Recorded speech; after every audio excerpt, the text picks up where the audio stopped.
welcome to the Veterinary Marketing Podcast, where it's all about helping your veterinary practice attract, engage, and retain clients.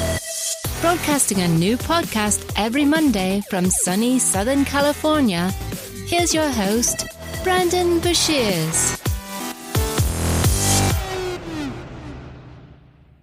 Hey there, everybody. Welcome to episode number 117 of the Veterinary Marketing Podcast. Thank you so much for taking the time to listen today. I hope you're having a fantastic day. Sorry that this episode is coming out on Tuesday, but over the weekend I was at Uncharted Veterinary Conference speaking, and it was crazy and really fun. So just wanted to say a quick shout out to everybody from Uncharted, Dr. Andy Work, Danielle Lampert, Jessica Vogelsang, Kelsey, Stephanie, Jamie, all of you and all the rest of Andy's team.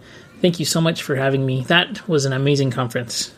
So just wanted to say really quick, if you have the chance to go to Uncharted next year, I implore you to go. It was a fantastic experience. Everybody, it was just an amazing community, and everybody who went there is going to be able to increase their veterinary practice's reach and help more clients. So it was just fantastic. So just wanted to mention a quick mention there. Thank you everybody for having me. It was fantastic. I'd also like to mention that if you haven't done so already, be sure to subscribe in iTunes or on Google Play. And if you could do me a huge favor, please leave an honest review. So let's talk about today's episode real quick before we dive into a little bit more housekeeping. Today I have Dr. Belinda Parsons on, and Dr. Belinda, who is an amazing social media user, and her social media is fantastic. I've been following her on Snapchat. She recently started Snapchat. I didn't realize that she hadn't been doing it for so long, but I mean, she has an amazing ability to tell her story, create a personal brand. She currently works for a corporate-owned practice, and so she's a little bit limited on what she can do for her practice. So she's been developing her own personal brand, and I think that this is just a fantastic episode for everybody. You can learn a lot from personal branding, how to implement social media. Maybe you don't own a practice. Maybe you're trying to build up your own personal brand, your own career. I think that there's so many different applications. Doesn't matter if you're a vet tech, if you're interested in marketing, if you're interested, whatever it is in your practice that you're doing, I think that there's going to be something for you to learn here.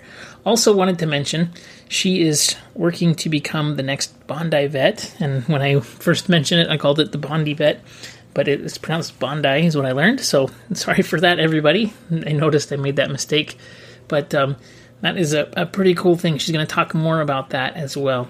So it's a great interview today. There's a lot of value that you can get from it. So be sure to listen all the way through.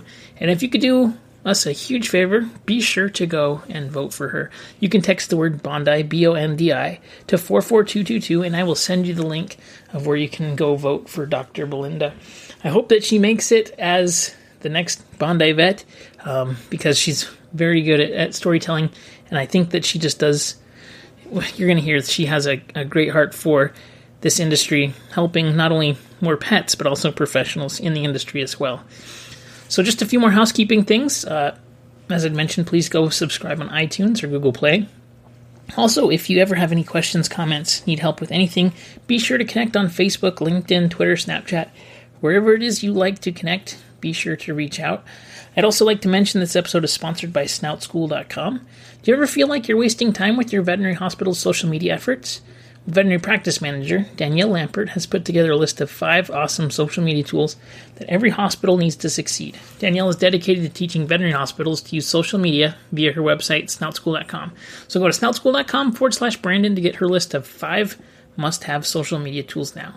You'll learn how to create professional-looking social media graphics, you'll save time by scheduling posts, and you'll find out where your clients are spending time online. And not only that, she's got great tips for getting your whole veterinary team to understand the importance of social media. So head on over to snoutschool.com/Brandon to get her 5 must-have social media tools for your practice today. That's snoutschool.com/BRANDON. So let's get into the interview. So without further ado, here's Dr. Belinda Parsons, hopefully the next Bondi vet.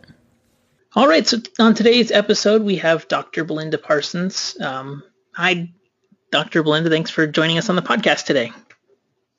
Hi, Brandon. Thanks for having me. I really appreciate you coming on. So why don't you give us a little bit of background about your background in the veterinary industry? and tell us a little bit about your practice and where you work and things. Yep. So I'm the general manager of a large vet hospital in Western Sydney. I became a vet in 2005, and I'm also a certified veterinary acupuncturist. I'm a board member of the Australian College of Veterinary Acupuncture, and I'm also an examiner for them. And our practice is all small animals, so dogs, cats, rabbits, birds, guinea pigs, ferrets.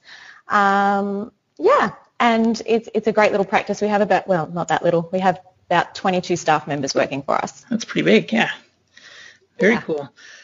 So I don't know how I run across your social media, but I think maybe it was Cody Krillman or somebody had mentioned that you were really good at Snapchat.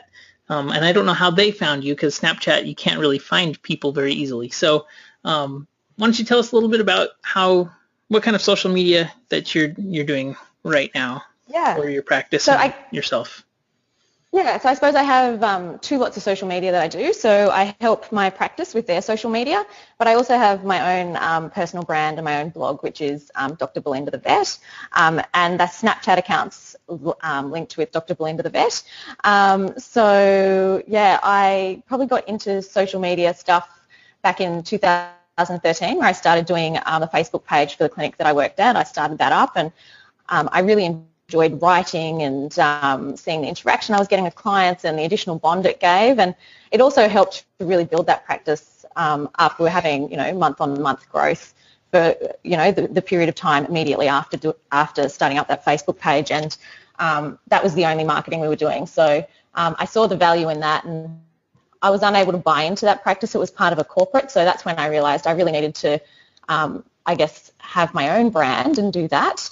And that's where then I actually came across your podcast and Danielle from Snout School. And I listened to you interview Cody about Snapchat, and that's what got me into it. So, so that's how I found my way into the land of Snapchat, and I really enjoyed it, and I have a lot of fun with Snapchat. Very cool. Do you use pretty much all the other social media channels? I just am not 100%. I'm sorry. Do you... How much, what would you say your mix of social media is I guess what the question I'm asking for is. Yep. So I guess every day that I'm in the practice, which is 4 days a week, I try to do Snapchat. I'm quite big on Instagram as well. I like Instagram, so I try to post daily to Instagram. I do have a Facebook page. I went a little crazy on social, so I do have also a Pinterest page and a LinkedIn profile, and I've got a Twitter profile. So Dr. Belinda Vet's everywhere. That's great. I went crazy. Yeah, definitely. Well, that's awesome. So I really like your snaps. They are a lot more, they're different from the other vets that I follow because you just show a lot more. So can you kind of tell me about your philosophy on what you decide to share and how you decide to share it? Yeah, so I suppose I just really love being a vet, and I love showing that off to everyone. And I realized that I like to teach. So I found Snapchat is this really great platform to do that. So I'm able to just show raw, fairly unedited footage from behind the scenes in my vet hospital. I have full permission from the practice owners. They just laugh at me when I've got my phone out and I'm Snapchatting everywhere. But because it's my brand, I can be a little bit more open with what I'm sharing, whereas if it was a business account, I probably wouldn't share such graphic surgery. But because it's my personal brand, I'm aiming it for vet students, vet nurses, other vets, things like that, people who are interested in that gory stuff. I just kind of, I'm time poor and it works really well. I can just go, here's, 10 seconds of what I'm doing, and I really enjoy it. And then I get people messaging me back saying that, oh, how did you do that? Or, oh, I love seeing this, keep doing it. That's sort of this self-fulfilling prophecy. It just helps me keep doing it. Definitely. So that's really interesting. Do you also run a Snapchat for your practice as well, or just as your personal brand? It's just my personal brand, but I've been starting to do some Instagram stories for work, and they're less graphic, but I find it such an easy transition for me to do the Instagram stories because we've got an Instagram page for work, because I've already been doing it on Snapchat, so I'm well rehearsed at what I need to do. But things like dental procedures are great to show clients, and this is a patient asleep under the anaesthetic, and this is how dirty their teeth are at the moment, and this is me probing around the gum line, and this is us doing x-rays, and shows them from start to finish. And I think it helps to demystify what it's like when the animal's in having a procedure like that. So I think it's really helpful. Absolutely. I love the before and afters that you show with your dental procedures because it's dramatic results. And normally you probably wouldn't think that it needs that much. So that's a great education tool. Well,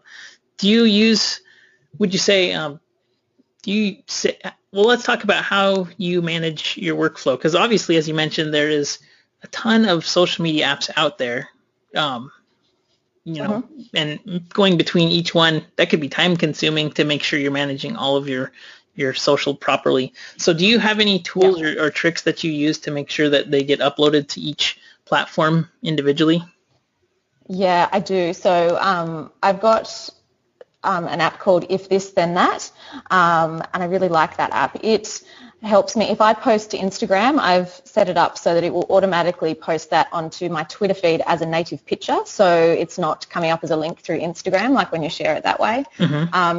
It automatically, if I wanted it to, it will automatically post that to my Facebook page, but I do that natively through Instagram. And then it'll also post it to Pinterest as well for me. And the other thing it does is it saves it as a draft on my blog as well in WordPress, so that I can then go in, and if I want to say a bit more information, a bit of a backstory about it, I've already got the picture loaded in there, and then I can just go in, edit, and then hit post. So. Wow, that's really amazing. Yeah. I've never heard of that before, so that's exciting. So it's called If This Then That. Is it an Android or an iPhone app? Both. Oh, cool. Very cool. So that's my little secret weapon. That is a good one. That's a very good one.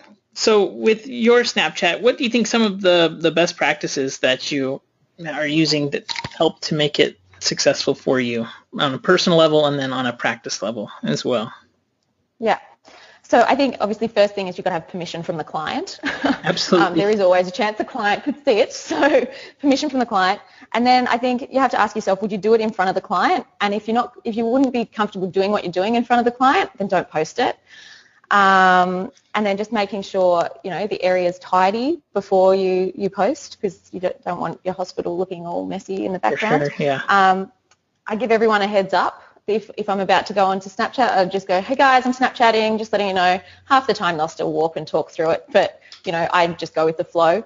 So that's fine. And then I just think taking a leap of faith and just trusting yourself. And when I first did it, I hated my face being on Snapchat, so I would just always have the camera facing out. But now I'm more comfortable with it, and the more I do it, the more it doesn't bother me, and I'm quite happy. If I've got my surgical hat on sideways and something smeared across my face, it just makes it more real. So take a leap of faith and give it a try, and they're the main things that I think I do to just make it work a bit better for me. Definitely. Did you find that let me ask you this, did you start out with Snapchat as your primary platform, or how did you choose using that? No, so Snapchat wasn't my primary. I think I started really with Instagram and Facebook, and then listened to what Cody was doing with Cody Krillman doing with his Snapchat, and then I watched his and was like, wow, that's amazing. But there is no way I could do a postmortem on a dog and get away with that. No way. That would not work at all. I was like, okay, I've got to work out how this is going to work for small animal practice, because it is so different. And I think my first Snapchat story that I did was a picture of me in bed looking at my phone trying to work out how to use Snapchat. That's hilarious. And I posted it straight onto Snapchat, and then I tweeted you and Cody and was like, oh my gosh, I've done this. How do I get it? I can't get it off. And you guys were like, it'll be fine. It'll be gone in 24 hours. So I really went from not having a clue what I was doing. And then I leveraged my Instagram following and my Facebook following to send them over to Snapchat as well. So, so I went from there. Very cool. Yeah, I think that is a great platform to help get your confidence built up for sure, because the videos will be gone. Even though people can see them, they will be gone, and you can delete them and things. So I totally think that's a great platform. So there's obviously no search feature right now in Snapchat. So how often are you trying to leverage your other channels to drive new followers there? So I suppose probably at least weekly I'm doing it. I will, because I repurpose my content. That's the only way that I'm going to be able to post over my 1 million channels. So I often download my Snapchat story, and then I might, choose one of those snaps or a couple of them, and I'll upload that as a video into Instagram, and I'll say, check out more on my Snapchat story today if you want to find out more. I might upload a picture and then tell them the rest of the stories over on Instagram and send them over on Snapchat and send them over there. So yeah, that's how I've done it. And then every now and then you'll get a shout out from someone else that's following you. And I've had people like vet nurse students that follow me, and then they've gone, I've told my whole class to follow you. So all of a sudden I'll have, 30 new followers. I'm like, where have these come from? And then one of them will tell me. So yeah, that's pretty cool as well. That is very cool.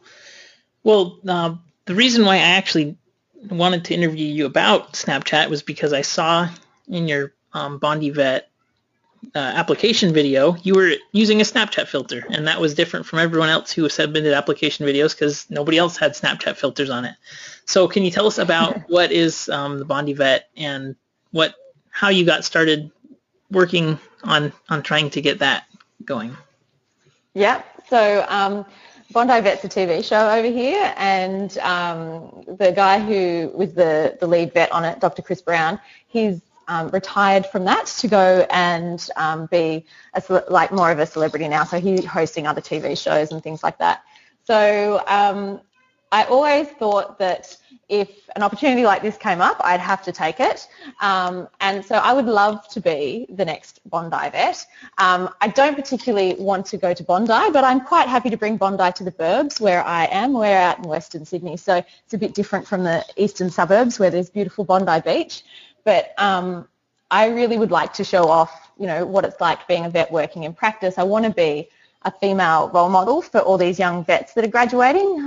With 90% of vet students graduating that are female. There are some female vets in the media, but the male vets are the ones that really get most of the attention, really. So I'd like to sort of show them what they can do, have someone for them to look up to, and that, you can be a mum and you can still manage a practice and you can still progress your career, even if you are working part-time, and things like that. And I guess the other thing I'm really passionate about is mental health for vets and for vet nurses and all the veterinary staff. Being a veterinarian or working in our industry makes you four times more likely to commit suicide than the general public.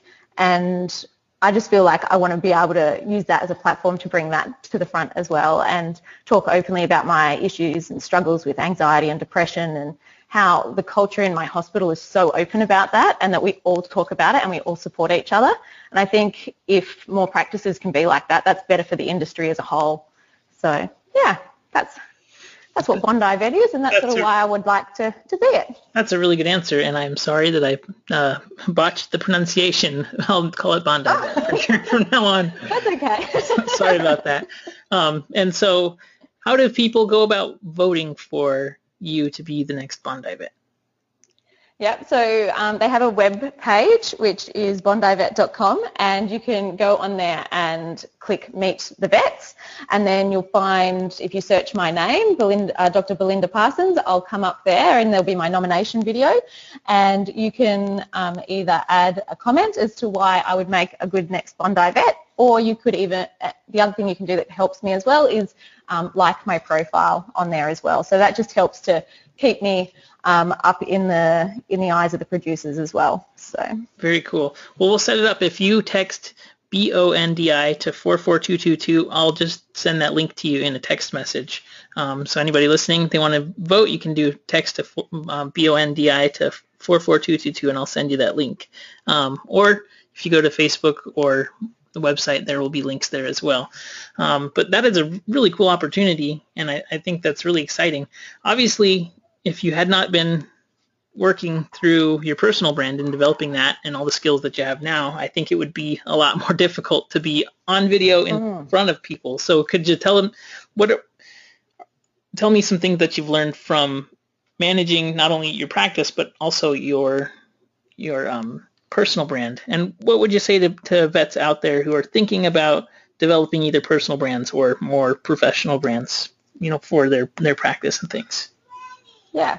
So I guess the first thing is it's not as scary as you think it might be. Like I was, I guess at the start I was a bit paralyzed by fear, thinking, oh, it's going to be terrible, or, people are going to judge me and things like that. And by and far, that's not the case. People tend to really enjoy it, and you might get the odd hater, but there's not many of them, and there's a block button for a reason. So yeah, it's for me, it's been really good, and I love connecting with other people who like what they're doing and things like that. So I would say take a leap of faith and do it. It's so worth it. And for anybody who wants to be their own practice owner, for me, the more I can bond with clients outside of the clinic and the wider community, the easier it's going to be for me when I go and open my own practice, because I won't have to rely so heavily on the goodwill that I might have purchased, but I'll have my own goodwill that'll come with me, because people will know who I am, and they will already have some trust with me. And I certainly have gained new clients through my blog and all that sort of stuff that I do. So I have people travelling from all over Sydney coming for acupuncture to see me. So yeah, it's definitely worth doing it. It's worth the time that it takes to learn how to do it properly as well.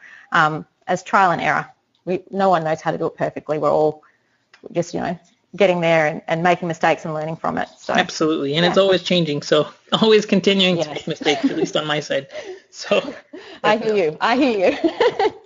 Well, thank you so much for jumping on the podcast with us today. Just real quick, I will be sure to post links on veterinarymarketingpodcast.com, and you can find I'll link all your social media profiles, but obviously go and vote for Dr. Belinda to be the next Bondi vet. And is there any way that people can get in touch with you? What's the best way to get in touch with you? Yeah, so probably Snapchat. If I follow everyone back on Snapchat. So if you follow me on Snapchat, I'll follow you back, and then you can message me over Snapchat. Or yeah, you can tweet me as well. I get those notifications straight to my phone. So so they're probably the best two ways to get in contact with me. Perfect. Well, thanks again so much for coming on. I really appreciate it. That was some great advice there. So I think that everybody's going to love it. Thank you. Thanks so much for having me, Brandon. I really appreciate it. All right. So I hope that you enjoyed that interview. I think it was fantastic. I really like Dr. Belinda's approach and her execution of, social with regards to her personal branding. Make sure to follow her on Snapchat. Make sure to go vote for her to be the next Bondi vet. So thank you so much for listening. Have a fantastic week. And as always, if you need help with anything, please don't hesitate to reach out. So we'll see you on next week's episode.